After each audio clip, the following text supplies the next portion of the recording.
মই সকলোকে নমস্কাৰ যাচিছোঁ আৰু ধন্যবাদ যাচিছোঁ।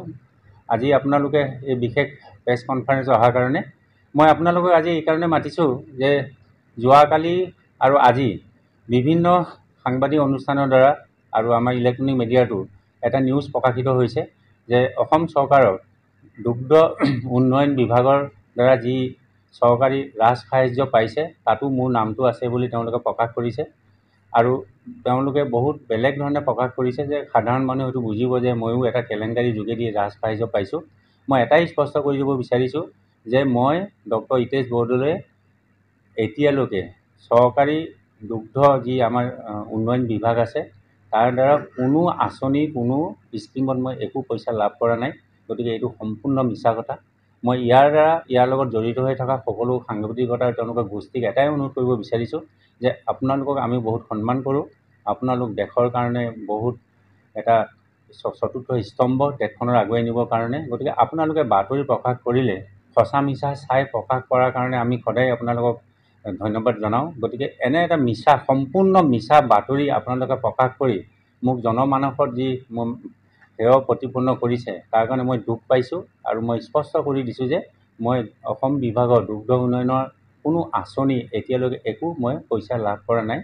আৰু ইয়াৰ দ্বাৰা মই স্পষ্ট কৰি দিছোঁ। আৰু যিসকল সাংবাদিকতাই এই প্ৰকাশ কৰিছে তেওঁলোকে যাতে এই কথাটো মন কৰে আৰু তেওঁলোকে এই নিউজটো যাতে তেওঁলোকে এটা বিচাৰ বিবেচনা কৰি ইয়াৰ পিছত তেওঁলোকে প্ৰকাশ কৰে। ধন্যবাদ।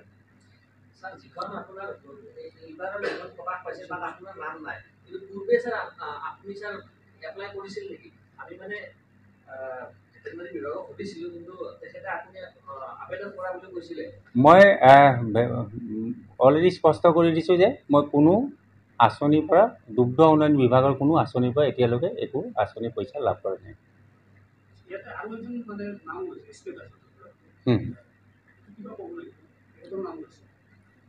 SK দাসৰ কথাটো মই কোৱাটোতো যুক্তি নহয়, কিন্তু তথাপি যিহেতু সুধিছে সেইটো আঁচনিটো, কাৰণ মই যিহেতু বিভিন্ন ফাৰ্মৰ লগত জড়িত, মোৰো ডায়েৰী ফাৰ্ম আছে। মোৰ তাতো কেতিয়াবা চৰকাৰী পক্ষ মানুহ আহে যে এনেকুৱা চৰকাৰী সুবিধা আছে আপোনালোকে এপ্লাই কৰিব পাৰে, পইচাবিলাক ঘূৰি যায়। গতিকে সেইটো এটা প্ৰগ্ৰাম আছিলে যে 95 লাখৰ এটা প্ৰজেক্ট আছিলে, তাৰে 50% বেংকৰ ফাইনেন্স কৰিব লাগে। আৰু ST SC general category wise exactly মই নাজানো, কিছু ছাবচিডি আছে, কিন্তু বেংকে লোনটো ফাইনেন্স কৰাৰ পিছতহে আৰু তেওঁলোকে গভৰ্ণমেণ্টৰ পৰা ছাবচিডিটো পায় এটা নিৰ্দিষ্ট পাৰ্চেণ্টেজ। কিন্তু বহুত মানুহে ল'ব এইকাৰণে নোৱাৰে যে মিনিমাম নিজৰ ফাইলত 10 লাখ টকা লাগিব, বেংকৰ লোন পাবলৈ চিভিলটো ক্লিয়াৰ হ'ব লাগিব, তেতিয়াহে বেংকে লোন দিব। আৰু বেংকৰ লোন নিদিয়ালৈকে তেওঁলোকে ছাবচিডিটো পাবলৈ ইলিজিবল নহয়। আৰু মোৰ যিখিনি জ্ঞান সেইকাৰণে সকলো আমাৰ যিবিলাক ডায়েৰী ফাৰ্মৰ মানুহ আছে, যিবিলাক ফাইনেন্সিয়েলি বহুত ভাল নহয় অৱস্থা, তেওঁলোকে 10 লাখ টকা জমাও কৰিব নোৱাৰে। আৰু যিকোনো কাৰণত হয়তো বেংকৰ নিয়মটো ফুলফিল নকৰাৰ কাৰণে তেওঁলোকে বেংকৰ ফাইনেন্স নোপোৱাৰ কাৰণে সকলোৱে সেই স্কিমটো নাপায়। কিন্তু দুখৰ বিষয় যে আমাৰ বহুত পইচা সেই স্কিমত ঘূৰি যায়, কাৰণ মই জানো, জড়িত হৈ আছোঁ, কিন্তু মই তেনেকৈ লোৱা নাই। মই তেওঁৰ স্কিমটো মোক সুধিছিলে আৰু মই জানো। আৰু সেই স্কিমটো যে চলি আছে বহুত বছৰৰ পৰা চলি আছে, 2006 পৰাই মানুহে সেইটো লৈ আছে। ইয়াতে 2006 আমাৰ ভেটেনেৰী ডক্টৰ হুছেইন তেওঁ এইটো পাইছিলে।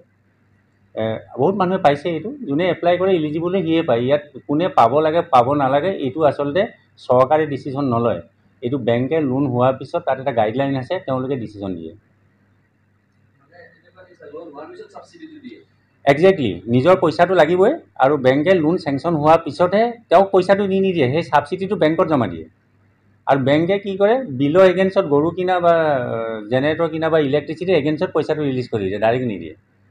তাৰমানে ছাপ'জ 30 লাখ টকা ছাবচিডি পালে আৰু 30 লাখ টকা নিজৰ, গতিকে 30,000 টকা আৰু 30% মিলাই পেলাই যেতিয়া পইচাটো পে'মেণ্ট কৰিব, গৰু কিনিব, ৰচিদ দিব, বেংকৰ মানুহ যাব, ভেটেনেৰী মানুহ যাব, ইঞ্চুৰেঞ্চ হ'ব, ফটো তুলিব, তাৰপিছতে পইচাটো উলিয়াই দিয়ে, ডাইৰেক্ট দি নিদিয়ে ছাবচিডি।